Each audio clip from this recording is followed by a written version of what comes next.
tal? Buenos días, ¿cómo están? Buenos días.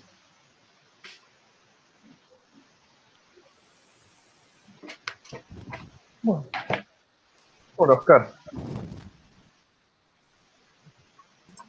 Buen día, ¿cómo va Francisco? ¿Cómo andan todos? Bien, bien, tanto tiempo. Bien, sí, es cierto, disculpen, no pude estar en el primer encuentro en vivo, pero bueno, después vi la grabación que enviaste. No hay problema. ¿Cómo vienen con las clases ustedes? Y estamos tratando de respetar los horarios de cursada tradicional, digamos, así que cada docente debería o dar una clase o pensar una actividad o lo que fuera en ese tiempo de la materia. Así que intenso. sí, en la semana estoy relativamente igual de ocupado y hasta más, estamos ansiosos ya algunos para que vuelva la presencialidad porque en las materias prácticas, que era lo más interesante justamente hacer algo afuera, es engorroso. O sea, estamos viendo producción de pollo parrillero, ponele en teoría, pero bueno, que también se daba, pero acompañado de la práctica, del vivo. Claro. Ya volveremos. Sí, igual ya está, ya medio que los vamos resignando a que este año va a ser así y listo. Sí, mi hijo está cursando el industrial y también tiene carpintería, taller, todas esas cosas, mecánica, todo eso online. Está aprendiendo a usar la sierra digital, no sé. Pero bueno, no, está todo el día también con eso. Claro. Sí, es cierto que le arrancó este año justo. Sí, le agarró justo. Así que bueno. Bueno, si quieren estamos más o menos. Faltan un par que ya se van a ir filmando. Bueno, ¿cómo andan todas, todos? Hay un par que, bueno, me presento, soy Francisco Pecio. Yo trabajo en el INTA, en la experimental del área metropolitana de Buenos Aires, y el año pasado yo había hecho el curso de asesor de BPA, que a través de un tutor que había hecho el curso nuestro del INTA, y este año, si quieren pueden silenciar los micrófonos, así no hay tanto eco. Y este año, bueno, hice yo invitan siempre para la gente de las instituciones que hagan los cursos de formadores de manera de poder ir ampliando la cantidad de asesores que estén registrados con respecto a las BPA. Como ya hablamos la vez pasada, las BPA son obligatorias ya para todos los productos de frutas, que a partir de 2020 eran obligatorios, y en lo que es hortícola para tomate y pimiento. Para el resto de las especies hortícolas, eso va a empezar a implementarse obligatoriamente, teóricamente, para 2021. Yo creo que con todo este contexto seguramente den alguna prórroga, no hay nada, digamos, es mi intuición, como está pasando con todas las cosas por el tema del COVID. Pero bueno, va a ser obligatorio, digamos. Todos los productos hortícolas van a tener que contar, los establecimientos van a tener que contar con esa habilitación o con ese visto bueno de cumplimiento de las BPA. Que por otra parte, más allá de la normativa, es útil, es importante porque lo que busca es garantizar la inocuidad de los productos. Entonces, y las condiciones laborales de los que allí se desempeñan, las personas. Entonces, están buenas las prácticas que se proponen, más allá de cumplimentar las normativas. Además de todo lo que es ahora vamos a ver eso, pero que los establecimientos estén inscritos con su RENSPA, su registro, y que la mercadería saque los productos con su etiquetado correspondiente. Esas tres patas deberían trabajarse para que se cumplan, ya sea establecimientos grandes, chiquitos, convencionales o agroecológicos, transición, todos los establecimientos van a tener que tener eso. Entonces, medio que va a ser obligadamente. Y el tema es que si es una cosa muy local, por ahí como puede decir, hasta zafa, pero si tiene que salir una camioneta a la ruta con mercadería, si no tiene esas cosas, puede llegar a estar complicada si agarra algún control o si en algún mercado no lo tiene. Y eso cada vez más se va a venir con más fuerza. Que eso de hecho estamos en conversación pues, en la INTA con provincia, en nuestro caso Buenos Aires, y se está trabajando en los mercados, en todos los que no son el central, y va a haber todo un proceso de inclusión, pero de normalización y todo eso, que todo eso se está viendo patente ahora en esta situación COVID, que toda la cuestión informal que teníamos, por muchas razones, la cuestión estructural del sector, bueno, están saliendo, o sea, se hacen un problema muy visible ahora. Entonces, ahora y cuando pase esto, me imagino que se va a ir trabajando para normalizarlo, regularizarlo. ¿Cuál es? Bueno, hay que poner el cascabel al gato, no es fácil. Bueno, la vez pasada se acuerdan que fuimos trabajando todos los contenidos teóricos y de recomendaciones. Y si se quiere, la idea siempre que uno trabaja estas cuestiones de certificación o de cumplimentación de normativas, uno puede ver que hay como siempre dos tipos de documentos. Uno que son como los términos de referencia o el material grueso que marca los parámetros, las normativas, que es lo que estuvimos viendo la vez pasada, y después está la cuestión más de aplicación práctica. Esto es, cuando yo salgo al campo, cómo esto lo podemos implementar o aplicar. Y ahí entonces hoy la idea de hoy era dos patas, o tres si se quieren. Una que era, que ahora lo vemos de los avisos parroquiales, si alguna cosa chiquitita, y después era trabajar la lista de chequeo, viendo dos casos, principalmente hay uno que está como descrito, que es el que se trabaja desde el curso de BPA, y otro que es de un establecimiento que nosotros habíamos visitado ad hoc para tales fines, y después alguna cuestión de dudas, preguntas, consultas o debate abierto. La idea sería que esto no nos demore más de una hora más o menos, así que hoy es un curso bastante más cortito, si les parece. Bueno, si quieren vamos a empezar con lo de las consultas, sí, con lo de los avisos. Había surgido la vez pasada la pregunta esta de si para hacer qué cantidad de establecimientos había que tener por año, cada 2 años, para ser implementador. Y ahí efectivamente eso lo que me indicaron es que la normativa dice que tiene que haber 20 establecimientos por año para ser implementador. Nosotros lo que vamos a hacer es el curso de asesores, que es el paso previo, digamos. Para eso, lo que se va a hacer es, cuando termine ahora el curso, yo estoy elevando el listado de personas que participaron con los DNI y los quit. Entonces, eso ya queda una base. Ustedes lo que tienen que hacer es registrarse en la AFIP. Creo que tenía algún instructivo, si no, voy a pedirlo. Sobre cómo hacer el procedimiento, hay que ir a la página de AFIP. A mi mirada muy personal es poco feliz el lugar donde uno tiene que inscribirse para un curso, pero bueno, sí, es el mejor lugar, y más para los productores y todo eso, que no invita mucho a anotarse, pero el tema es que lo que hay que hacer es bajar un aplicativo.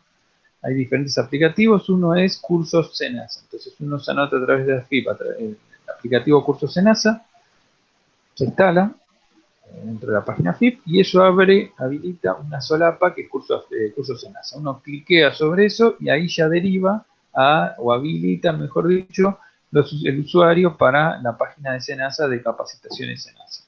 Entonces después lo que hace Senasa es, en base a las personas que hicieron el curso, que yo envío, y que envían todos los y las capacitadoras, lo que hacen es toman mensual o bimensual, cada 2 meses, un examen. Entonces uno rinde el examen, tiene 2 intentos.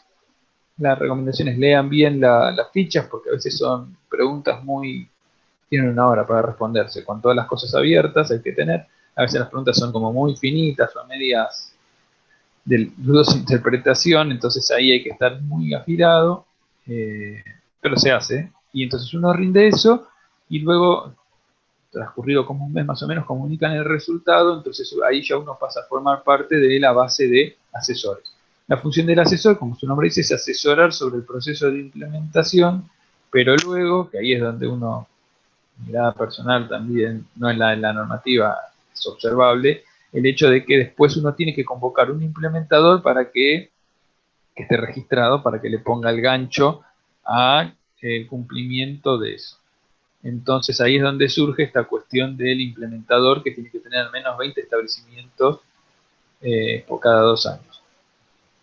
Lo cual es hasta un punto medio complejo, porque si es un establecimiento muy grande, por ahí una persona no va, o sea, puede con 2 establecimientos o uno ya tener suficiente trabajo. O por el contrario, si son muchos chiquititos, a veces es difícil también quien lo pague, con lo cual si uno ya es profesional, hay que llamar otro más, digamos.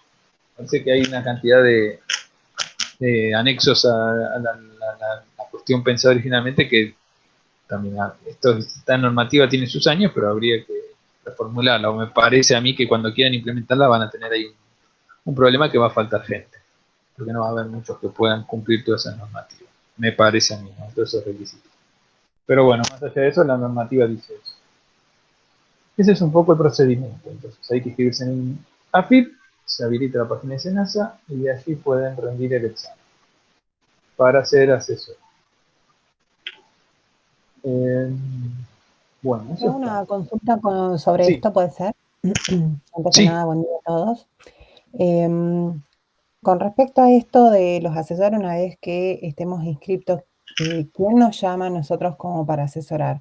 ¿Desde alguna organización o nosotros tenemos que buscar los productores a quien asesorar? es las dos cosas en realidad, es como cualquier cosa laboral. O alguna organización o algún grupo o algún productor, o sea, llama para pedir ese asesoramiento, o uno puede salir a buscarlo, ofrecerlo, o si uno ya está trabajando en un establecimiento, ya sea privado o de una cooperativa o una organización social o lo que fuera, uno lo aplica ahí, o desde, si lo hace desde el Estado, uno como asesor sí puede asesorarnos, digamos. Los que trabajamos en el Estado lo que no podemos es firmar, digamos, como, o sea, como implementadores. Sí en un asesoramiento, pero como un marco más amplio. O si uno trabaja con algún grupo cambio rural, etcétera, o con algún programa así similar provincial, lo aplica desde allí, digamos. Eso es bastante más flexible. Uno lo que puede hacer es salir a ofrecerlo, si no, asesoramiento en BPA. Cuestión así a particulares o productores, productoras particulares. O sea, quien nos contrataría a nosotros serían los productores, digamos, para que los asesoremos. Sí, por eso depende de cada caso. Uno puede ser que te contraten los productores o alguna organización o asociación, o si uno está ya laburando, asesorando, por ejemplo, con unos promotores asesor de grupos cambio rural. Que ese también es un trabajo de dedicación full time. Uno tiene un grupo y entonces uno es asesor, entonces ya todo eso lo puede hacer uno desde el proceso de promotor dentro de las tareas que se hacen. O si no, una de las que yo pensaba para algunas personas puede funcionar es, por lo menos acá en Cinturón Verde, hay muchas agropecuarias, entonces que ahí van los productores a comprar los productos. Entonces uno pone ahí los cartelitos, asesoramiento, no sé qué, y eso por ahí también puede servir. Yo creo que ahora no sé si hay mucha demanda de eso, pero creo que en un momento sí lo va a haber eventualmente. Si en un momento lo ponen obligatorio, empieza a haber alguna situación de algún decomiso, alguna caída de cenaza, eso en las zonas corre como pólvora la noticia, y entonces ahí va a haber personas que van a estar interesadas, me parece. Y cada vez más eso, porque si va a ser obligatorio, entonces va a ser obligatorio el cumplimiento para acceder a diferentes cuestiones. Entonces va a haber que implementarlos. Bien, gracias. Se va a venir por ahí. Sí. Tengo una duda también. Hola. Sí. No sé Hola, si... estaba Francisco y después vos. Estaba levantando la mano. Disculpa, buen día.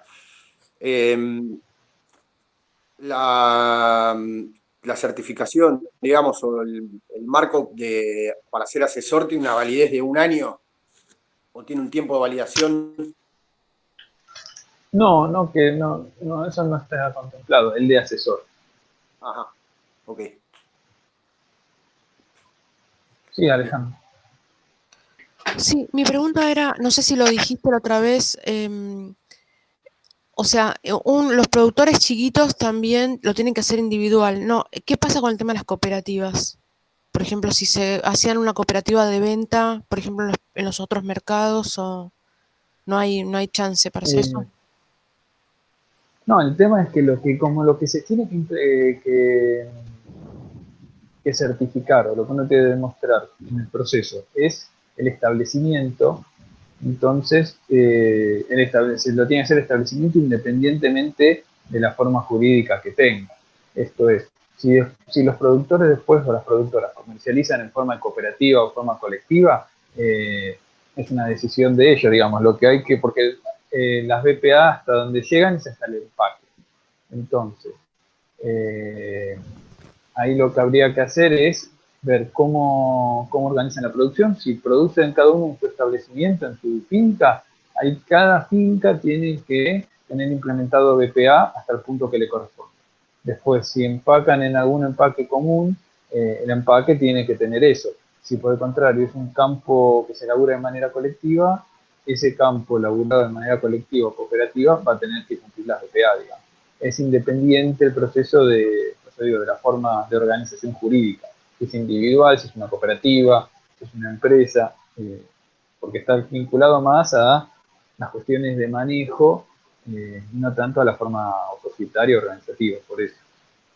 ¿Tenés una idea, ponerle que sea hoy implementado, el costo que puede tener? Si tienen tenés una idea de costo. Por ejemplo, no sé, No, es que en para realidad, una hectárea, no sé. no, pero lo que pasa es que no es que hay que pagar, no es como de certificación orgánica, que hay como tarifas y certificadoras. Es probable que en un momento derive hacia eso, pero no está normado de que tiene que ser así, que en orgánico sí.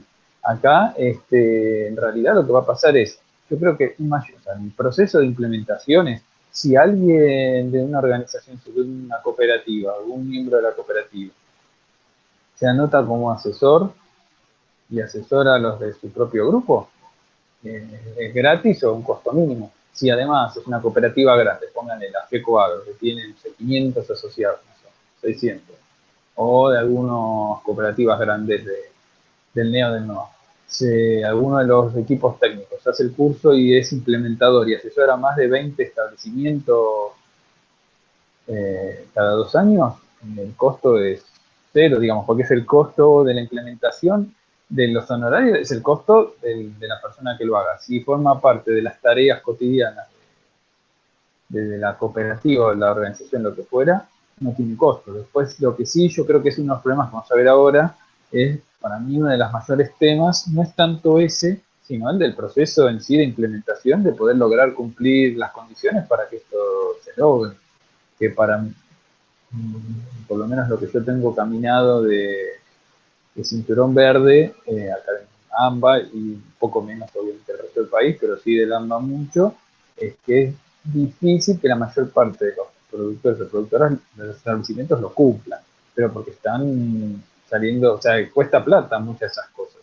Y a eso si le sumamos que no son propietarios, o sea, que están arrendando, entonces muchas de las mejoras las tiene que hacer el propietario, y si el propietario se hace buen criollo boludo, quiere por plata, entonces estamos complicados. O sea, ahí tenemos un problema que es que la normativa se choca con la realidad, que es con la estructura agraria, por lo menos de cierta parte del país. En otra zona del país es más fácil. Con un buen proyecto, me imagino, poner una cooperativa de San Juan o de Salta. Se presenta un proyecto para que haya algunas líneas de financiamiento grandes ahora. Que eso permita cumplimentar eso, chau, se logra, digamos. Fondos externos lo podés lograr a la organización. Ahora, si vos estás todo sobre tierras alquiladas, gente suelta y tierras alquiladas, y yo la voy a ver, la veo difícil. Ahora vamos a ver algunas fotos y por eso vamos a ver, o sea, que el problema, de hecho acá en las BPA no se fijan la forma de tenencia, esto es si sos arrendatario o qué ocurre. Lo que pasa es que eso sí tiene una relación directa porque si sos arrendatario, vos no vas a hacer muchas de esas inversiones que hay que hacer para poder cumplimentarlo, y lo tiene que hacer el propietario. Ahora, el propietario anda a pedírselo. Creo que ahí vamos a estar complicados. no les autorizan construir un baño decente o una casa de material, difícilmente les quiere hacer los caniles para los perros, ¿sí? O una buena bomba. Entonces ahí es donde está el problema. Después hay cosas que, aunque también es un proceso gradual, hay cosas que uno debería empezar a trabajar o que se deberían empezar a implementar porque tiene que ver con la actividad. Entonces, por ejemplo, el manejo de los agroquímicos es importante para los que laburan y como para los que consumen y para los que viven cerca. Entonces esas cosas deberían empezar a implementarse más temprano que tarde y hay formas de hacerlo que no son también cosas, además de conocimiento, de cómo hago las cosas. Me parece que ahí hay un conjunto de situaciones. No sé si respondo eso. Sí, Marcelo. ¿Qué tal? ¿Tienen algún periodo? Por ejemplo, vos conseguís hay un productor, si X consigue el asesor, la asesora, después llamás al implementador, ese que le da la capacitación, el gancho, y bueno, ya queda armado un plan de buenas prácticas a ese productor. Ese plan tiene una duración X. Por ejemplo, el productor deja de pagarle al asesor, como que abandona la cosa y ¿cuánto dura ese plan? ¿Entendés? ¿Cae el plan Sí, o yo creo que yo voy a averiguar, porque la normativa, lo que yo he leído, tiene como un agujero ahí, digamos, no dice demasiado. Si no mal no recuerdo, los papeles se firman, o las vigencias son anuales, pero el tema es que hay que mantenerlo constantemente actualizado. Ante una inspección hay que tenerlo, porque teóricamente la idea es que eso dura, o es un proceso continuo. Entonces, porque también ¿cómo es? El implementador firma, pero si después el proceso continúa y no tiene las firmas, es responsabilidad del productor, no del implementador que ocurra eso. Entonces, el responsable último siempre es el productor. Yo creo que las firmas y esas cosas tienen una duración de un año, pero después todo el proceso se debe mantener constante, como que un poco tendría que ser como por lo que uno ha leído, lo que lee en la documentación es como que se piensa desde una cotidianeidad, como que como contador sería una cosa así, que se tienen papeles, los firma, se llevan los registros, por ejemplo, en la aplicación de agroquímicos debería estar avalada por el implementador, porque de hecho la compra de los productos debería también estar hecha con el asesoramiento, las dosis, etcétera, por un profesional idóneo, que puede ser implementador o alguien de la agroquímica, pero que se deje por escrito esas dosis o esas recomendaciones. Lo cual, por eso, es difícil. Está pensado hasta a veces para Noruega y no para la zona de Abasto, pero bueno, es digamos el norte hacia donde se buscaría ir con eso.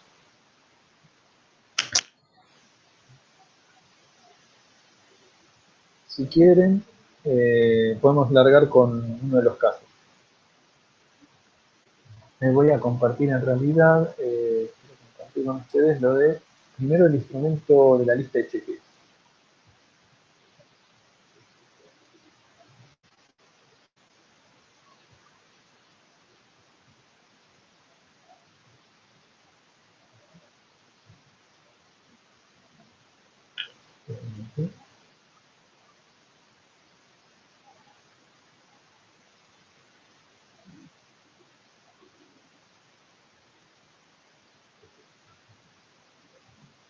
Les voy a compartir es el documento. Ahí está. Lo que pueden ver ahí es la lista de chequeo. Uno similar a este es el que uno debería tener a mano cuando sale a recorrer. Ahora vamos a ver algún caso real. La idea siempre es que tenemos todos esos documentos previos que hemos trabajado, que eso pueden servirle a la productora o al productor, pero a veces son largos, tediosos y se van a sentar a leer eso. Entonces, bueno, ahí damos, se da el asesoramiento y después a la hora de recorrer campo nuevo, uno estamos trabajando y tenemos una lista de chequeo. Esto es qué cosas son las esenciales a la hora de salir a recorrer. ¿Dónde ponemos la lista? Fíjense, entonces, la lista de chequeo se divide en el módulo. La primera cuestión tiene que ver mucho con con las documentaciones obligatorias y la trazabilidad, acuérdense esto de del triángulo, ¿sí? De esta pirámide de 3 patas que tiene como punta el RENSPA, la DPA y el rotulado obligatorio. Y las DTB. Entonces vamos a decir que es DTB, RENSPA y rotulado. Y ahí en el medio los DPA organizando todo. Acuérdense, RESPA es el registro de los productores y que unifica el producto con el productor y el lugar de producción del establecimiento. Esto lo que nos permite es un código que está compuesto por varios componentes, dependiendo de la zona, etcétera, los códigos, y lo que permite es rastrear la trazabilidad del producto. Ante una no conformidad, hacen un control de un envío al central. Encuentran que hay excesos de residuos de agroquímicos por encima de lo permitido, o que hubo una intoxicación con salmonela, etcétera. Bueno, necesitamos ver dónde está el origen. ¿Para qué? A veces para poder controlar eso y que no siga habiendo procesos de intoxicación. Esto se aprendió mucho, uno busca, hubo algunos casos de mega intoxicaciones con bacterias en Estados Unidos, en lechuga, hace unos 15 años, hubo 400 muertos, y hubo un caso así similar con brotes de soja, etcétera, en unas escuelas en Japón también hace varios años, que murieron también una cantidad enorme de nenes con Escherichia coli. Los brotes, los germinados estaban contaminados en el proceso y hubo intoxicación. Entonces, ¿qué se hizo? Se va para atrás para encontrar dónde está el punto de producción y de esa manera ver qué ocurrió ahí y cortar obviamente el envío. Ahora, el tema para eso necesitamos trazabilidad y eso lo logramos a través del RESPA. Esto en la producción animal está mucho más implementado, producción vacuna, por el tema de los robos, el abigeato, la faena, etc. Entonces ahí todos tienen que tener RESPA. El segundo punto es el del DTB, que es la guía de tránsito, que también esa debe ser obligatoria al momento de salida, al momento de llegada. Siempre que se llega hay que hacer el cierre y cada intermediario tiene que tener su número de DTB, su número de inscripción en SENASA para poder abrir y cerrar los DTB. También, si nos paran en la ruta, necesitamos presentar esos papeles. Es hacer de manera digital. Y por último, los productos tienen que estar con sus rótulos. ¿Sí? Los productos vegetales, que hemos visto la vez pasada, necesitan un rótulo. La horticultura se usa hace mucho tiempo, pero en la horticultura es relativo. De hecho, ahora SENASA está trabajando sobre una normativa para cómo se rotulan los bolsones. Los bolsones de verdura que están creciendo, pero tienen un problema que no entran, o sea, están dentro de la normativa, pero la normativa no contempla esa forma de comercialización. Que son productos variados y que van variando. Entonces el tema ahí es necesario adecuar la normativa. En eso está trabajando ahora en estos momentos el SENASA para ver cómo se puede adecuar la normativa y poder incluirlos dentro del marco legal. Entonces, viendo eso, uno puede ver, bueno, acá si se fijan que pueden ver que el productor, es un checklist, hay que ir marcando y anotando. Si está escrito en el RESPA, si están todos los papeles, si tienen los papeles actualizados, si están en algún lugar accesible, si se entiende, si se guardan esos papeles, ¿sí? Si está el DTB, etc. El segundo módulo, fíjense, algunos son importantes, y ahí también se me ocurre a mí que se abren oportunidades los que ofrecen productos o servicios de ofrecer también algunas cuestiones más amplias. Esto de, por ejemplo, en los productos fitosanitarios, de generar algunos... A ver, esperen un momento. Mándame.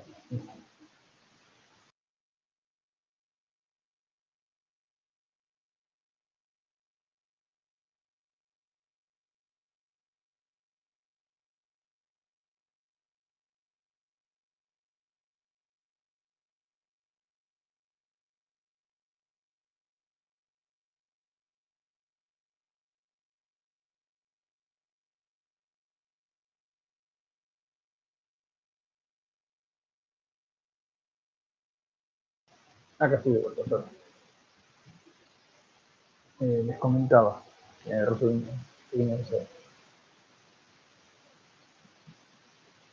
Hay cuestiones con lo de los agroquímicos que se pueden resolver. Por ejemplo, el tema, vamos a ver ahora, que es crítico, de dónde se guardan. Entonces también, si uno trabaja con alguna empresita que haga construcciones, o tener para poder ofrecer servicios económicos para algunas de estas cosas. Fíjense, para el chequeo es productos fitosanitarios, hay que ir viendo si cumplen o no cumplen las normativas. Esto es que tengan productos registrados en SENASA y autorizados para el cultivo. ¿Qué significa esto autorizado para el cultivo? Muchas veces se usan productos, muchas veces no, habitualmente se usan productos que no están habilitados para ese uso específico. Se usan de manera general, pero hay una normativa de SENASA que dice que para cada producto, para qué cultivos se pueden utilizar. El problema es que eso a veces está un poco desactualizado. ¿Me escuchan ahí? Sí, sí. A veces el problema es más de la conexión en destino. Y que sean, ahora vamos a ver esas cosas. Si hay productos vencidos, etcétera. La otra cuestión tiene que ver con la manipulación de los productos, esto de cómo se transportan, cómo se manipulan. Estas son cuestiones de bioseguridad mínimas para los que trabajan. Luego es cómo se prepara el producto, cómo se aplica. Ahora vamos a ver algunas de esas cosas en la foto y vamos a charlar. Los equipos de aplicación, si hay registros de lo que se aplicó, dónde se almacenan. Acá es un tema importante, esto yo prestaría mucha atención en lugar de almacenada. Vamos a ver en la foto si lo vieron, dónde se almacenaban, pero ese es un tema que tenemos que prestar suma atención porque generalmente no se cumple. ¿Qué se hace con los envases vacíos?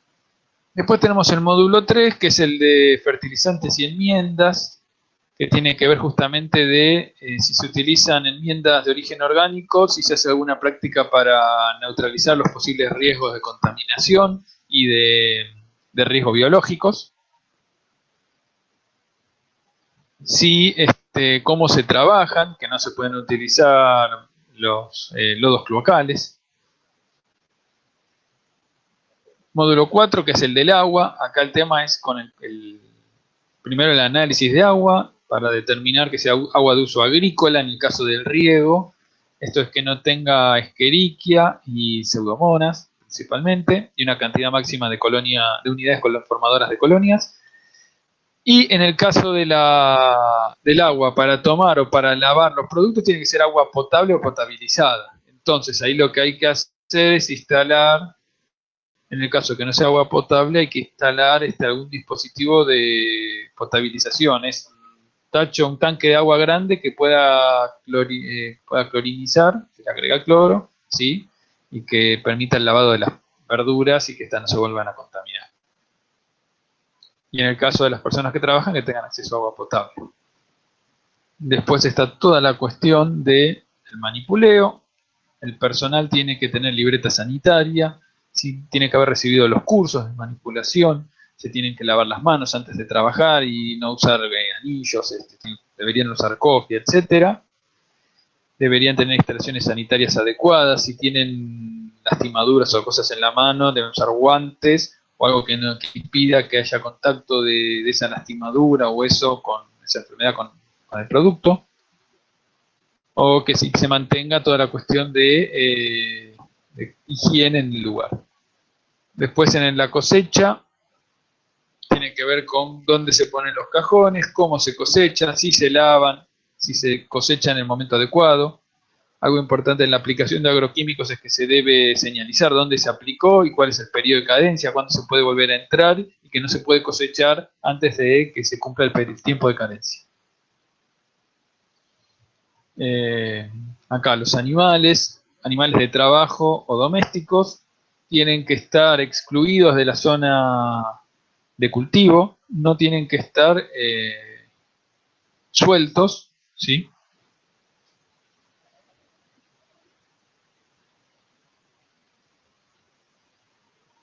Este es otro tema, es decir, debería haber caniles para los perros.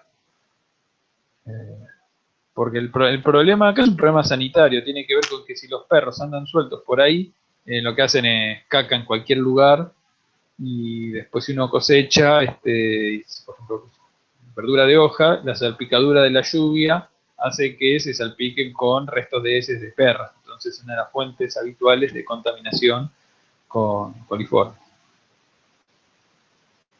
Y por último, las recomendaciones BPA que uno debe anotar, que sería algo así como todo las recomendaciones que uno deja para implementar, las recomendaciones que uno debería dejar para los productores.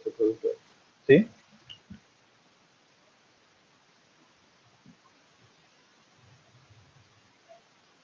Vamos a ver, si quieren, les pasamos la foto.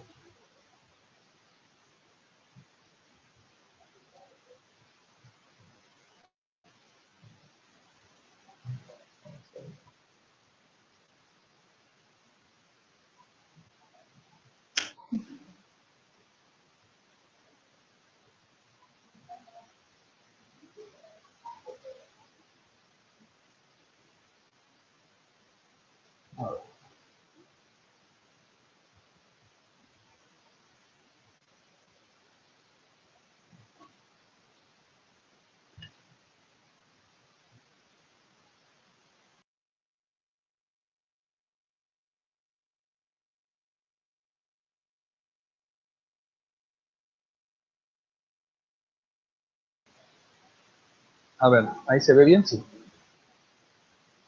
Fíjense, esto es un establecimiento,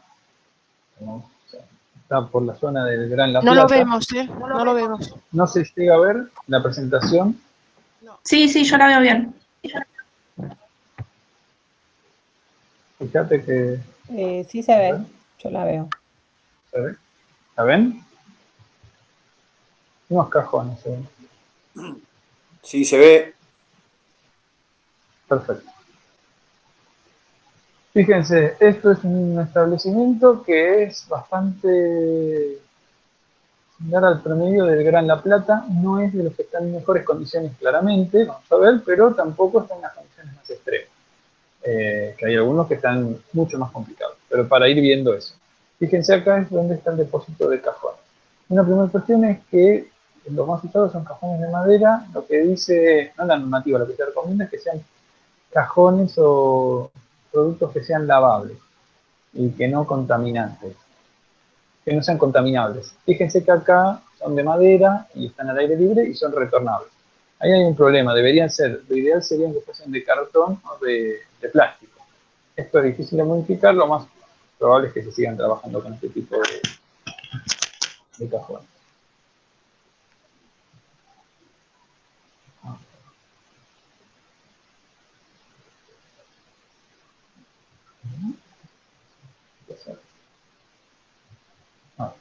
Fíjense, bueno, sí.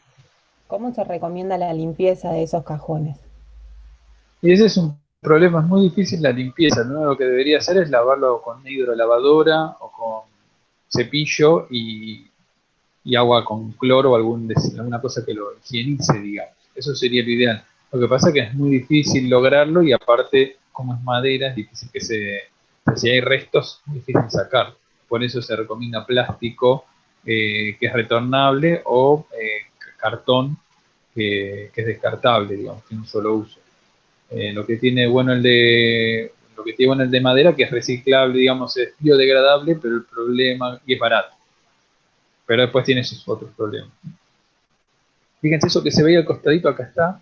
Tienen acá sí lo que ven ahí tienen un asesoramiento, entonces lo que ven ahí al costado del alambrado es la indicación de cuándo fue la aplicación.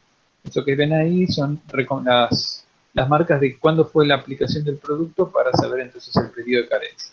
Eso sí, porque eso ahí tenían asesoramiento de una técnica, de una ingeniera. Fíjense, esto es compost.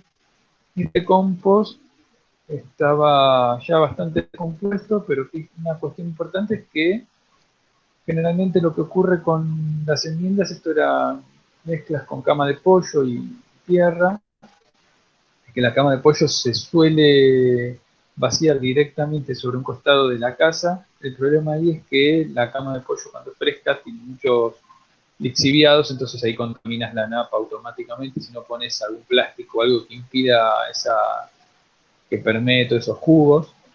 Y la otra cuestión es que no deberías usarlo o aplicarlo de manera directa sobre el suelo. ¿Por qué? Porque tiene mucha carga de microorganismos, y además la otra cuestión es que tiene mucha conductividad eléctrica, eso entonces salinizas el suelo. Y eso es un tema de las recomendaciones PPA. Esto es la bomba, fíjense, eso es la salida de la bomba. Lo que ven en el tacho azul es donde se hace la preparación de los productos. Y de donde pone el producto para después con uno de las T que tiene ahí la bomba para poder tirarlo por el fertirriego, la preparación del fertirriego. Fíjense que esta cuestión justamente de poder separarlo, el proceso de elaboración de los fertilizantes o de los agroquímicos, es compleja, nos estaría cumpliendo. Acá tenemos dos perritos que nos acompañan toda la recorrida, que están sueltos. Hay otra de las no conformidades. Algún otro detalle, fíjense. Eso que ven ahí al costado de la bombita es la que después inyecta el producto para el sistema de riego por goteo, ya sea del agroquímico o de fertilizante que va en el riego. Ahí la cuestión es que se lava más o menos, pero se usa el mismo tacho que está ahí al aire libre. Bueno, esta es una imagen habitual para esta época, los caminos intransitables, todo embarrado. Como fíjense, el estado de deterioro de los invernáculos tiene que ver mucho también con las tormentas y los altos costos de reposición. Esto era unos restos que iban a usar para hacer en su momento biofumigación. Tortuga bajo cubierta. Bastante prolijo, fíjense. En alguna de estas fotos no se llega a ver, pero uno de los problemas más usuales que hay en esta zona, en las zonas de invernáculos, es el deterioro del suelo por salinidad. Hay dos grandes problemas en la horticultura sanitaria o de manejo. Uno es la salinización del suelo, porque el agua es bastante dura y se usa desde hace mucho tiempo el riego por goteo, entonces hay un problema de alta salinización que se agrava también por el uso enorme masivo de cama de pollo. Y el otro problema es la aparición de nematodes, que antes se utilizaba el bromuro, que está prohibido, ahora vamos a ver que se utiliza el agrocelone, que es mucho mejor, un producto, pero bueno, si no aplican esas cosas no cosechan nada. También hacen al campo. Acá una cuestión, vamos a ver un ratito. Rúcula, espinaca. Fíjense, acá una primera observación. La cosecha, acuérdense de los productos, no se tiene que dejar el cajón en el proceso sobre la tierra, sino que hay que usar tarimas o algunas maderas o alguna plataforma para que no esté el cajón en contacto directo con la tierra. Sí, por eso hay cuestiones que son más estructurales en el proceso, pero otras son muchas de pensarlo y de manejo básico. Acá dicen que hay un eco. Si alguien tiene abierto el micrófono, que lo cierre, por favor, porque el eco se da porque hay alguien que tiene el micrófono y repite, hace como un loop. Fíjense que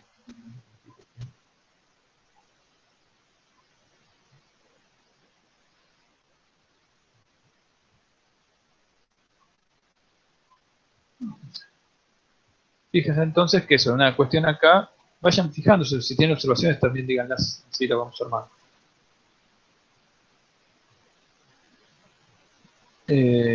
Acá está. Yo lo que veo, pero ven que está...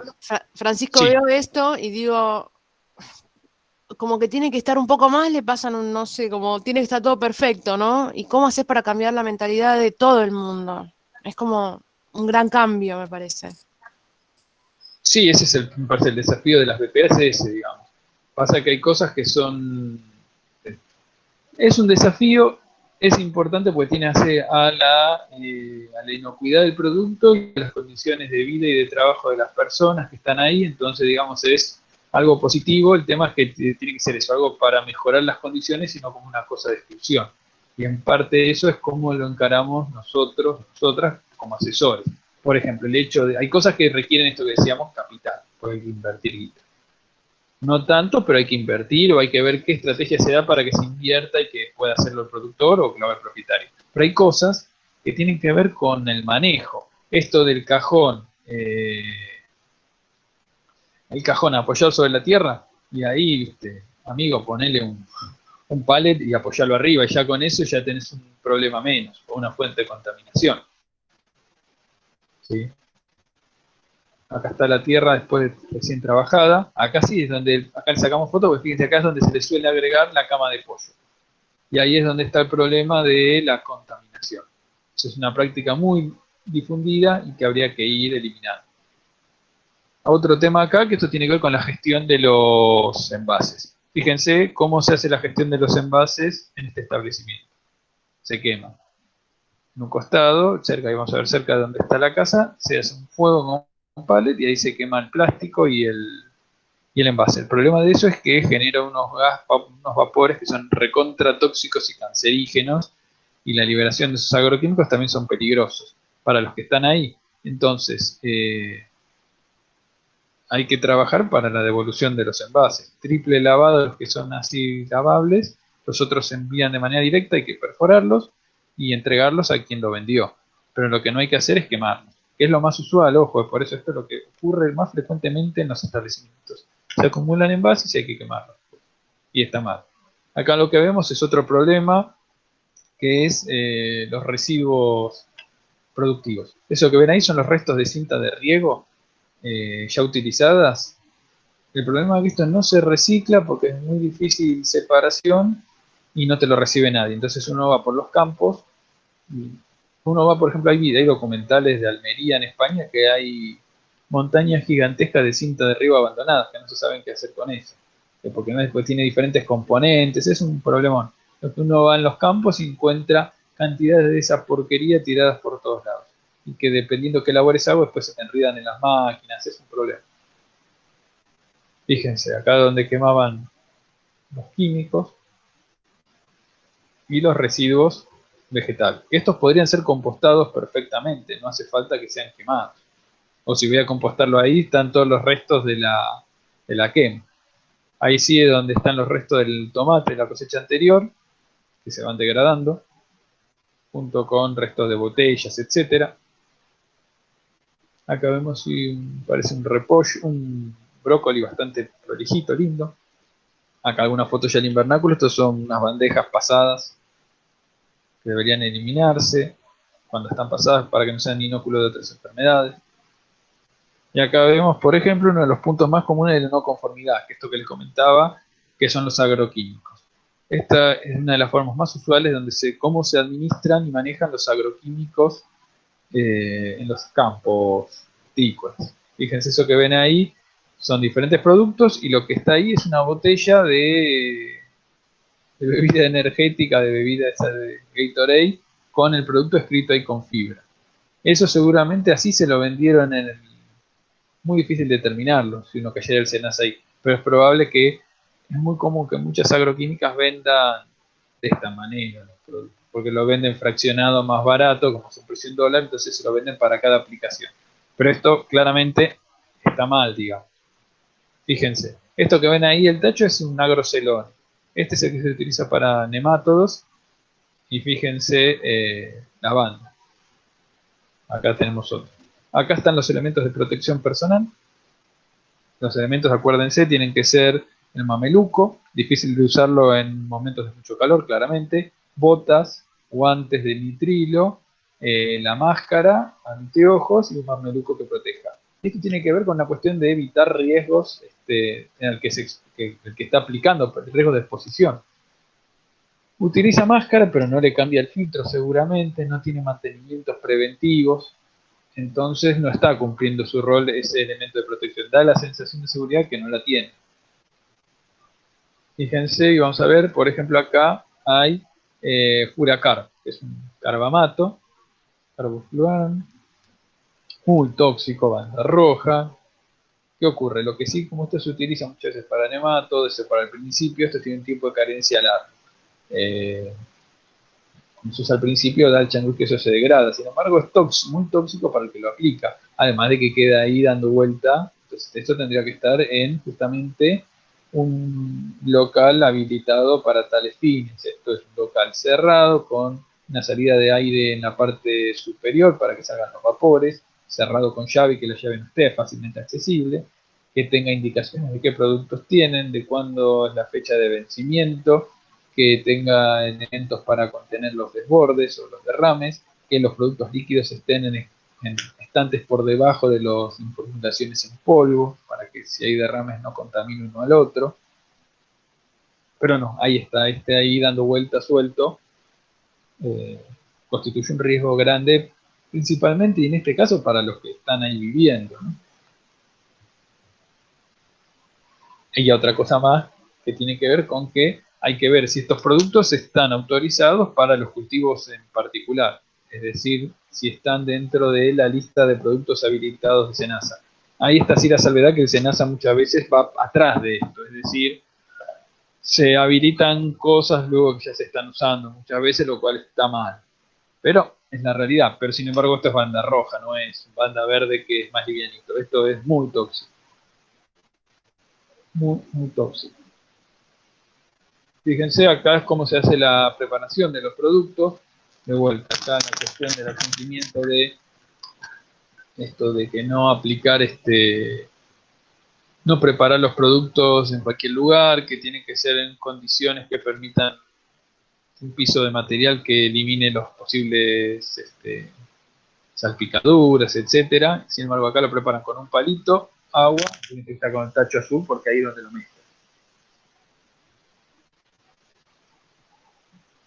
Esto es potasio para agregar al fertirriego, los residuos,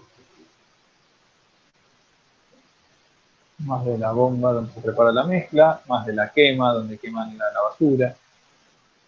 Fíjense, acá está la mochila y la bomba donde le van poniendo la preparación, es decir, está el tacho donde se hace el caldo, está este caño con una bomba y la mochila que va aplicando. Fíjense que de vuelta la mochila y todos los productos deberían estar en un depósito protegido, separado del resto de animales o de personas, y la mochila debería tener un mantenimiento preventivo constante y tener boquillas de reemplazo, porque si está con el producto cargado no se puede destapar en el momento, que es la boquilla. Esta mochila debe haber tenido el último reemplazo cuando se compró. Acá está el depósito de productos, de nylon, de ahí está la urea, etcétera. Fíjense que de vuelta tendría que ser un pequeño depósito, no necesariamente tiene que ser ni grande ni lujoso, tiene que ser un depósito prolijo. Acá lo que vemos es el lugar de acondicionamiento. De vuelta, está todo apoyado en el piso, debería estar sobre unos palets. Estas son cosas menores, pero tendrían que estar. Esto sí es el tacho de clorinación, este tanque de agua es donde se le aplica cloro y con el cual se lavan las verduras. Eso sí, digamos, lavan las verduras con agua potable.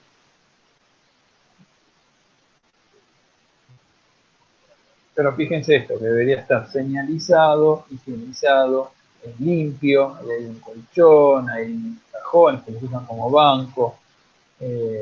Todas esas cosas no deberían estar ahí, digamos. Debería estar el piso, si bien en una época estaba lloviendo, debería estar baldeado con cloro, de manera que esté más limpio y evitar esas contaminaciones. Acá tenemos la verdura lista para ser cargada por el campo.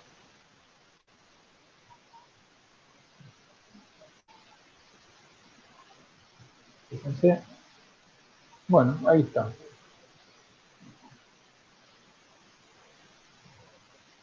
Después está la otra presentación, que esa me parece más interesante, que la miren, que está toda descrita y que pueden practicar el chequeo ustedes, como ejercitación, que es la del caso del establecimiento Frutos de Villaverde, un establecimiento de fantasía, los nombres, pero que puede servir para ir probando el checklist, que es un poco lo que estuvimos haciendo con este establecimiento, digamos. Este establecimiento, por lo que sé, tenía RESPA y DTV, que les muestre esto, porque estaban vendiendo al mercado central. Entonces, eso sí, tenían RESPA y DTV, tenían un asesoramiento. El problema es que es un proceso, como bien dijo Alejandro, es un proceso gradual de implementación, y no es sencillo esto de ir modificando las actitudes o las estrategias para producir y comercializar. Ahí es un tema, habrá que ver cómo se va implementando. Bueno, les escucho. No sé si tienen observaciones o comentarios.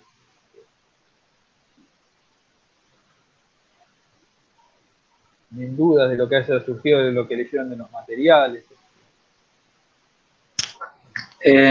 No, bueno, yo había intentado, más allá del checklist del caso ficticio, digamos, bueno, donde uno va marcando sí y no, pero hice una especie de conclusión o de sugerencias, que igual más o menos aplicaba también al de las fotos, que por lo menos a mi entender, como que el eje central en la implementación de esto iría por los fitosanitarios y el cuidado personal. Por lo menos lo intentaría encarar así en el momento de asesorar o de recomendar, porque bueno, tal vez sí con pequeñas charlas o reuniones que también entiendo que pueden ser difíciles, porque bueno, lleva tiempo de trabajo o tiempo que no estarían trabajando porque estarían en la charla.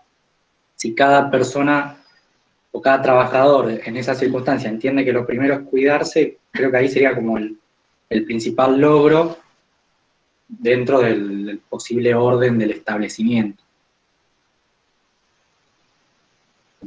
Yo lo encararía por ese lado, del cuidado personal y del manejo de los fitosanitarios. Sí, me parece, y yo comparto. Bueno, hay cosas que esa parte son más de manejo de esto, de poner dónde meter la mercadería, etcétera, que son cosas más de prestar atención y no son cosas de plata. Y después hay cosas que por ahí, y hay cosas después que son urgentes. El tema del manejo de los fitosanitarios para mí es urgente, pero porque es una cuestión de esto, de lo que decís vos, de la salud, de los que están trabajando ahí y de los que vayan a consumir. Pero entonces ahí, viste, cuestiones como ¿de dónde los guardás? Bueno, ¿no tenés un depósito autorizado? Bueno, eso yo creo que ahí hay que armar alguna historia, ¿viste? Para armar alguna suerte de depósitos que puedan ser sencillos o móviles, pero si no tenés un depósito, ¿viste? Armate algún cajón que tenga salida de aire o alguna caja, ¿viste? Algún armario de esos metálicos al menos y mantenerlo cerrado, no lo tengas tirado en cualquier lugar, que es un peligro si tenés pibes, tenés un altísimo riesgo que se te intoxiquen y que vos mismo te intoxiques y que manipulándolo, entonces ahí, sí, me parece que son cosas, esas son como las más urgentes que uno tomaría, digamos, para evitar al menos los riesgos para la familia, y para uno.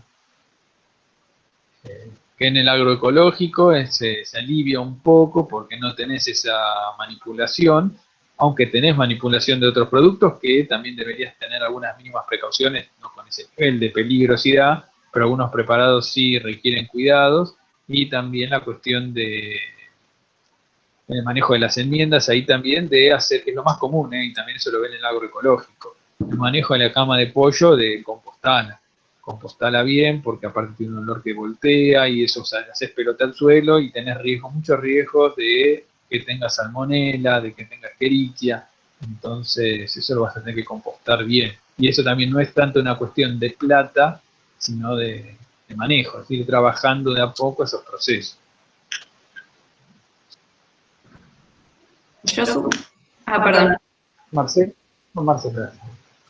Sí, yo le agregaría también ahí el tema de manejo agroquímicos como crucial, el respetar los tiempos de carencia y todo lo que tiene que ver con hacer los seguimientos de qué parcela se aplicó, y en especial dentro de invernáculos, donde no se llueve y hay que respetar bastante bien el tema de los tiempos de carencia.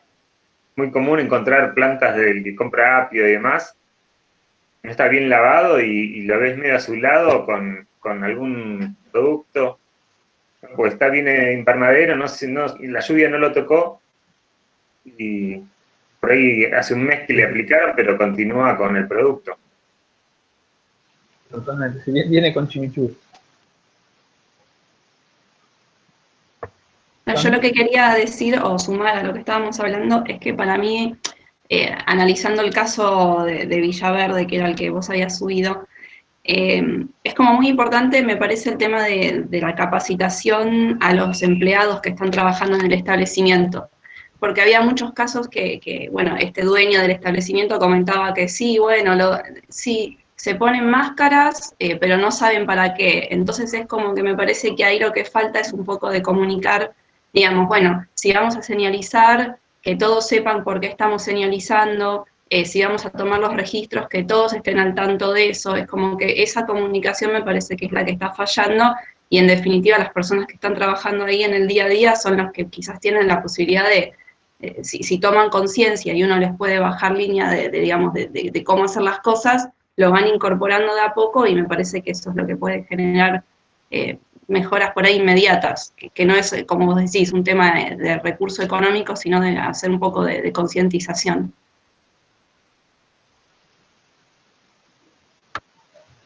Sí, totalmente. Yo puedo opinar. Sí. Vos, me parece como, yo lo reentiendo, como técnico puedo entenderlo, pero es como ir a meterse en el campo, va a ser un cambio cultural, digamos, o lo van a, o, digamos, por el medio de la presión de lo que no van a poder salir sin esto a la ruta, a la calle, para llevar la mercadería, pero es una cuestión cultural, y cómo uno va y le dice, hagan esto, y el tipo dice, me vas a decir, mira, tengo los cosas, los plásticos acá, y a usted qué le importa, y es probable que no te dejen ni pasar por ese costado, digamos, donde acumulan, donde tiran los tachos, donde está la basura. Va a ser, no es tan fácil, y por ejemplo, en el caso de la provincia de Buenos Aires, que es toda donde tampoco, no sé cómo van a aceptar las cosas, ¿no?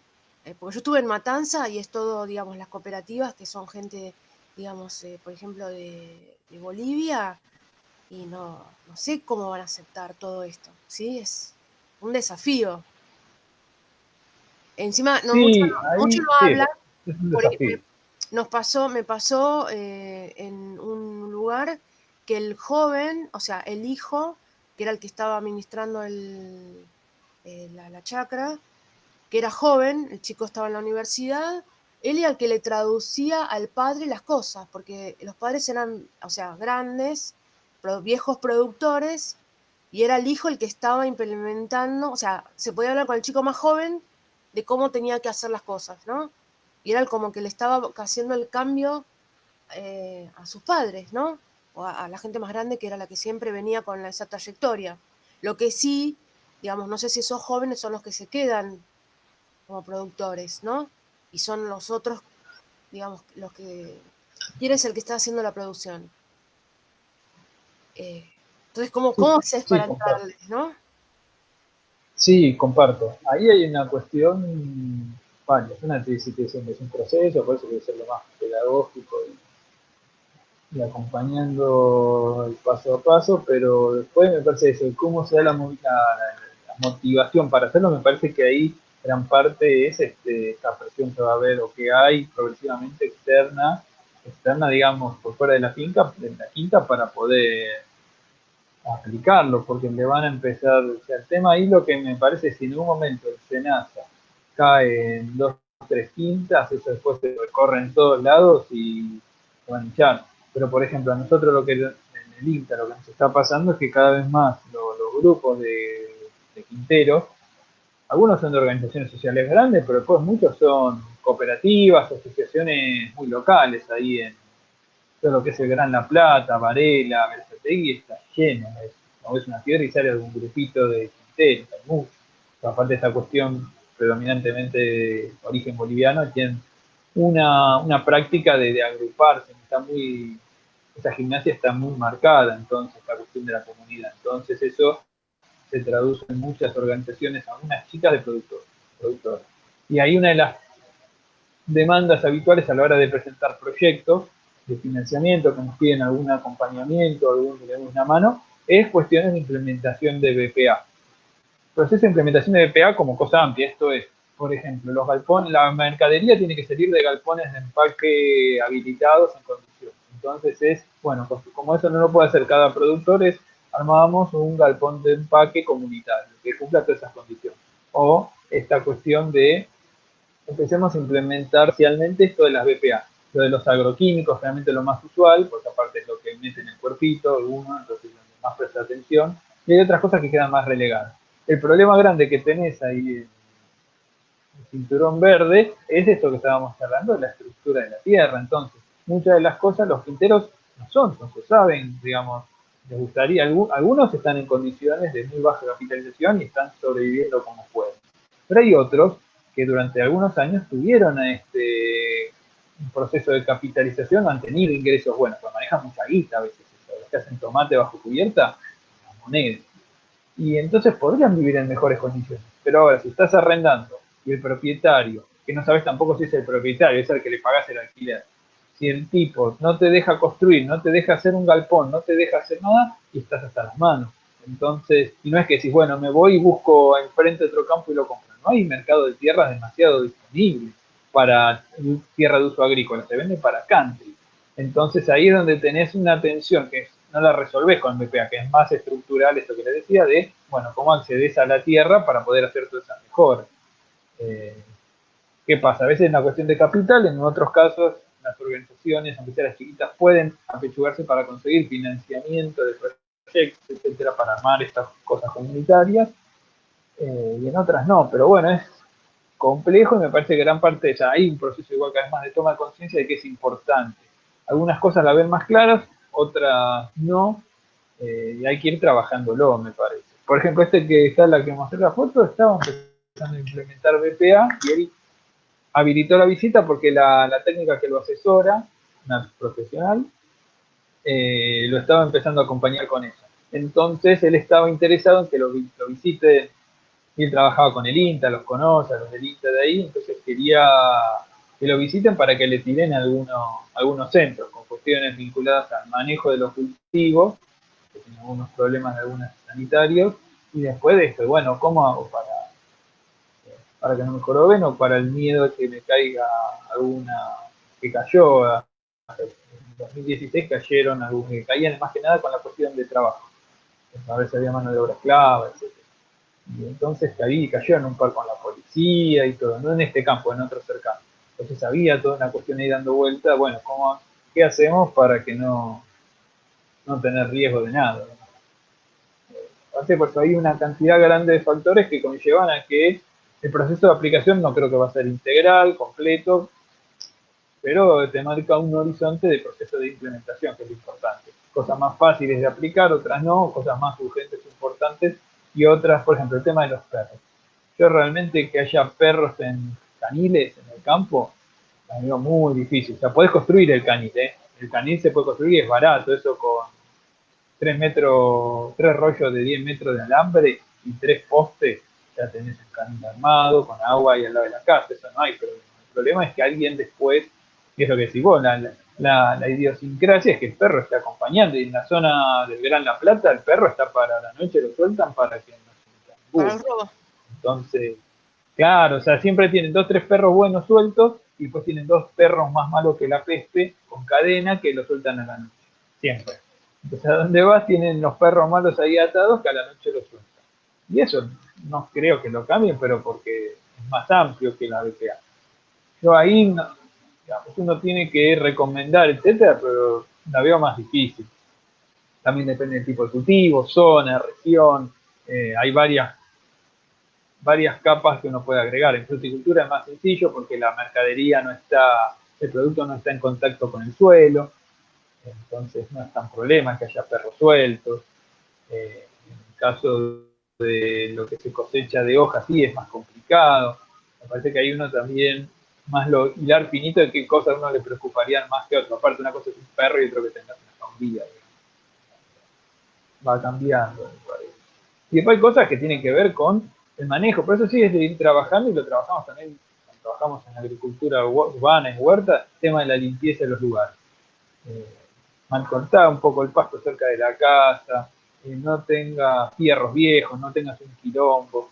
¿Pero por qué? Porque también ahí es un lugar donde nacen los mosquitos del dengue, entonces ahí tenés que descacharrizar, no generes condiciones de enfermedades, mantener todo más o menos prolijo, no hagas un basural al lado de tu casa. Tiene que ver con el hábitat, eso también, y con el buen vivir hasta un punto.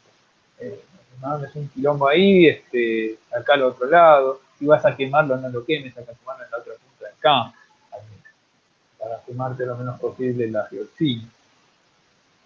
Hace toda una serie de cuestiones de proceso de implementación y después cosas que exceden al productor, esto de la gestión de los envases vacíos. Ahí tiene que aparecer la figura que está obligado, del que vende el agroquímico, de recibirlo. Lo que pasa es que generalmente si lo vende fraccionado no te lo va a recibir y muchas veces tampoco lo quiere recibir porque no sabe qué hacer con eso, porque es trabajo, etc. Y lo que pasa a veces es que también los productos los consiguen de manera no del todo santa, entonces ¿a quién se lo va a dar si es tú? Entonces ahí por eso es lo que charlamos. Con el COVID empiezan a saltar y a visualizarse toda una cantidad de irregularidades, de informalidades elegantes vinculadas al sector, no solamente a esto, ¿no? A la mitad de la economía argentina está informal y eso se vincula a la informalidad no solamente que no pago los impuestos, sino a condiciones de trabajo generalmente más injustas, a condiciones socioambientales de trabajo también que no son buenas, a que hay mercadería que viene ilegal, hay toda una cantidad de cosas vinculadas al trabajo informal, entonces a la economía informal. Entonces ahí es donde está un problema, sin apuntar al que labura de manera informal, ese es víctima de todo ese proceso en gran medida, pero sí de esa economía que tiene múltiples causas. Entonces me parece que con esto de las BPA pasa lo mismo, empiezan a saltar los problemas de la informalidad por todos lados. Uno de ellos es el tema de los agroquímicos, por ejemplo.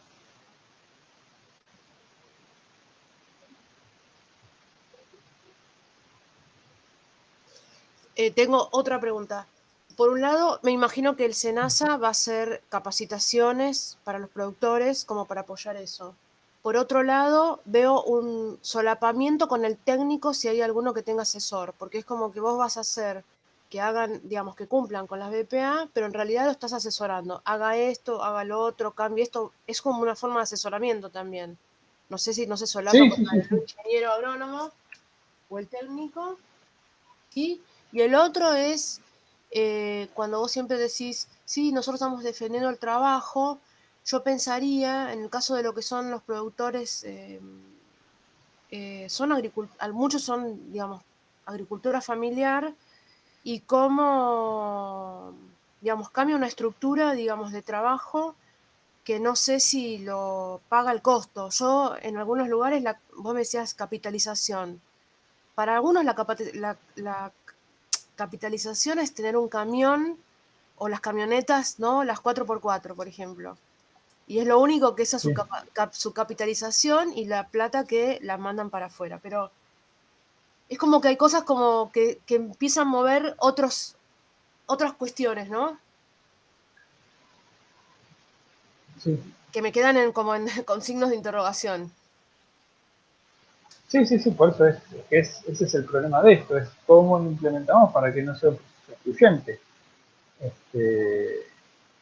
Ahí es donde está el problema y donde está el desafío, si querés, de si están organizados o tienen algún tipo de asesoramiento, cómo hacer ese proceso para que no quede librado a la fuerza del mercado y eso no ocurra, digamos, no ocurra el proceso de exclusión. Pero también, por eso también, viendo el mundo hortícola es bastante amplio y muchas veces lo que sí se manejan son a veces grandes volúmenes de capital. Hacer el grueso del tomate y de la lechuga que se cultiva para el AMBA hoy, viene todo de bajo cubierta. Y hacer tomate bajo cubierta requiere una cantidad de capital inicial descomunal. El problema es que ahí opera muchos grados la exclusión. Generalmente esos productores no están bancarizados por razones varias, los bancos no los aceptan, entonces bancarizarlos es un proceso de inclusión también, bajo qué condiciones, etcétera. ¿Y por qué es inclusión? Porque tienen la guita en la casa. Entonces es arena para los choreos, por ejemplo. Pero entonces vos tenés esos quinteros que están bajo cubierta. Hacer eso bajo cubierta implica bastante plata. Poder largar un par de naves con tomate, con lechuga no tanto, tomate, mucha plata hacer. Y generalmente trabajan ¿viste? Bajo la forma de mediería, entonces están laburando con algún paisano o paisana que pone el cuerpo y se capitaliza su trabajo, digamos, con autoexplotación. Pero entonces ahí, digamos, lo que voy es que empieza a meterse en un mar de complejidad muy grande, pero no es que es también para sacarlo o correrlo la cuestión esta de el productor chiquitito, pobrecito, familiar, que solamente es bueno en el mundo hortícola, es bastante más complejo que eso, me parece, y que presentan rasgos variados, porque esa misma persona que tiene esa cantidad de capital vive en condiciones de NBI, ¿viste? Con casas muy deterioradas, etcétera. Entonces tiene mucho capital puesto en el invernáculo o en los productos para el tomate, pero se autoexplota él, recibe muy poca paga, se autoexplotan otros con él. Entonces es una combinación de cuestiones que no están buenas. Y también para no normalizarlo, esta cuestión, bueno, es así, listo, es su idiosincrasia. No, deberían estar todos en condiciones dignas, ellos vivir en mejores casas, recibir mejores precios, etcétera. Hay toda una cuestión de atributos que tenemos que tratar de no normalizarlas. Esas ahora funcionan así, pero no debería, ¿por qué es así? Y la otra cuestión que vos planteas, que me parece correcta, es qué va a pasar más adelante con los hijos de los quinteros. Una de las cosas que está pasando es que los que son primera generación de universitarios hijos de los quinteros, que están en ONAG, en la Universidad de La Matanza, en varias universidades del conurbano, muchos de ellos ya no van a querer volver a la quinta, o si vuelven ya no van a volver en las condiciones que planteaban. Entonces eso está pasando, y lo que está pasando, la otra cuestión es que está complicado conseguir en esta bicicleta la mediería y conseguir medieros. ¿Por qué? Porque los que son de Bolivia no quieren venir acá porque ahora el precio que se paga en Argentina, digamos, la conversión es malísima, entonces para enviar remesas están en mejor condiciones en Bolivia que acá, con lo cual están con problemas. Es un problema que se marca mucho de que hay problemas para acceder a mano de obra, con lo cual a mediano plazo sí puede ser un problema. Eso pasó en Argentina hace 40 años atrás, que es cuando estuvo la irrupción de la figura del quintero boliviano, que habían empezado como trabajadores de los gringos abandonados y quedaron ahí. Bueno, ahora ellos también se han ido capitalizando, han ido mejorando muchas cuestiones, la segunda, tercera generación, y bueno, se abre esa incógnita de cómo es el proceso a futuro. Es interesante. Esto también es una mirada muy bonaerense, digamos, para lo que uno más conoce, que yo más conozco, que es el cinturón hortícola. No es lo mismo en Cuyo, en Corrientes, en Salta o Santiago. Cambian la figura de los actores sociales ahí involucrados. Pero, digamos, el grueso de la producción hortícola es de ambas, eso sí.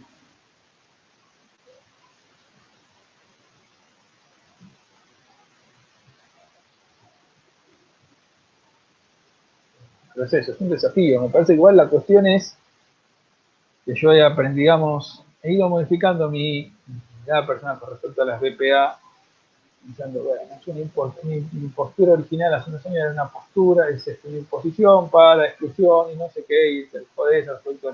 Pero viéndolo desde la otra perspectiva, son prácticas que sirven para proteger los alimentos, que el que morfe, o sea, porque es lo mismo pasaría si uno lo pensara para otro producto, uno le pediría eso a los productos. Cuando el que haga un producto elaborado, que no esté contaminado, que el que lo pueda comer no tenga riesgo.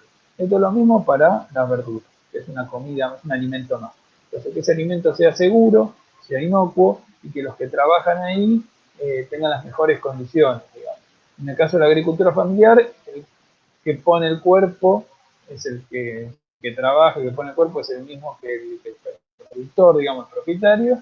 En los que trabajan en mediería es más confuso el tema, y después tenés muchas empresas hortícolas, chiquitas, son pymes, no necesariamente es la media empresa, pero en el mundo hortícola hay muchísimos establecimientos. Y entonces esas personas que tengan también las condiciones de trabajo adecuadas, digamos. Lo mismo pasaría si uno lo pensara para un taller de confección. Que cumpla, digamos, que no sea un taller clandestino y que cumplan las condiciones de trabajo. Eso mismo es aplicado al mundo hortícola. en el mundo agropecuario, que todos los laburantes y laburantas tengan condiciones de trabajo dignas, me parece correcto, digamos. Porque por lo menos es lo que acompañaría, tratando de sacar esa cuestión de que es un caso especial en el mundo agropecuario. Si se lo pedimos a los talleres de confección, vamos a pedírselo a los hortícolas, me parece. Que avancemos hacia ahí porque tiene que ver también con una cuestión, mi mirada muy personal, de justicia social, esa, de los trabajadores y trabajadoras. Pero también esta cuestión con el riesgo de no ser excluyente. Esto es, bueno, no cumplir fuera. Bueno, veamos qué proceso damos para que pueda incluir a todo el mundo. Hay casos que van a estar más complicados, pero tiene que ser un proceso inclusivo. Pero tiene que ser, digamos, mejoremos el estándar para todos. Vemos entonces cómo hacemos para que eso le llegue a todo el mundo.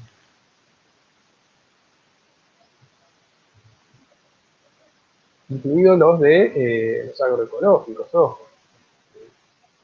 Y ellos lo están trabajando también, ojo, están trabajando en proceso de certificación participativa. Y una de las patas, obligatorias para las patas, es esto de la BPA. Tiene que ver con cuestiones de cómo manejamos el compost, qué hacemos, cómo tenemos todo limpio. Es importante esas cuestiones. Hay cuestiones que son más, la pelota, el tema de la libreta sanitaria. Pero bueno, hay que hacerlo. No es costoso esto, es decir, una mañana al hospital de la municipalidad y que te hagan los estudios y te dan la libretita. Pero bueno, hay que hacerlo.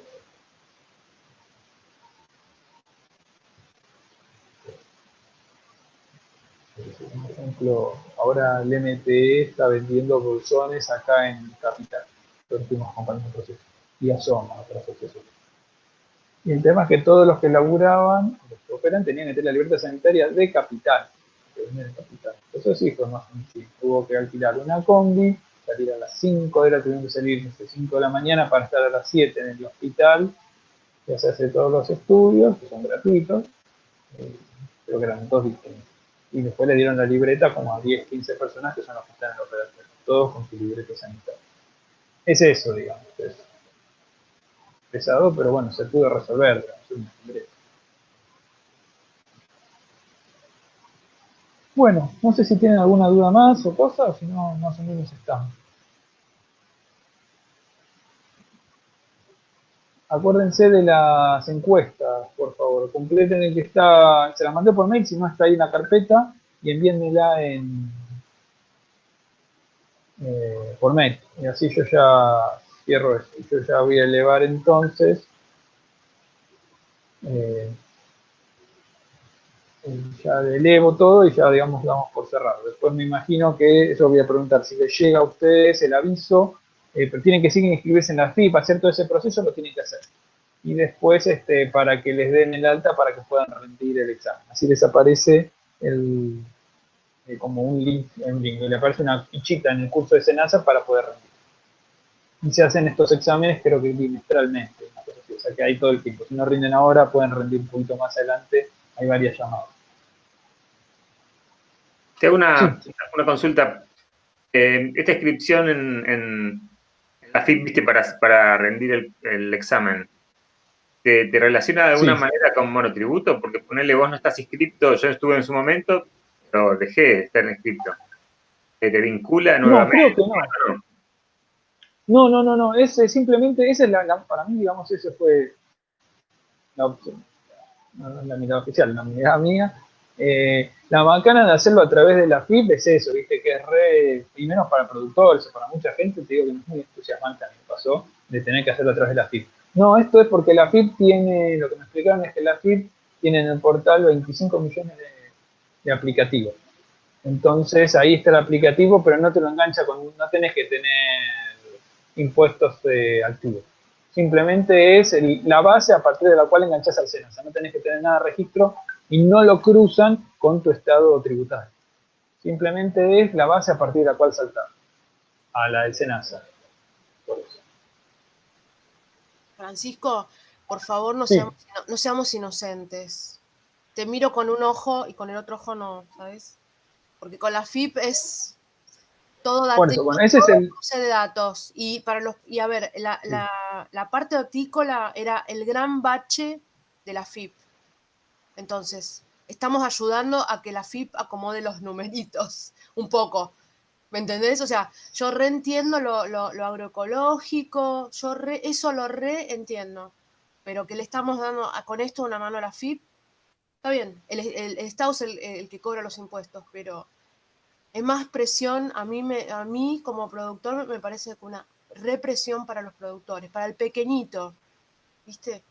No para una Sí, cooperativa. igual ojo que esto para escribirse es para los asesores, no para los productores. Los productores no tienen que hacer ese trámite. Esto es para el asesor para poder rendir el examen.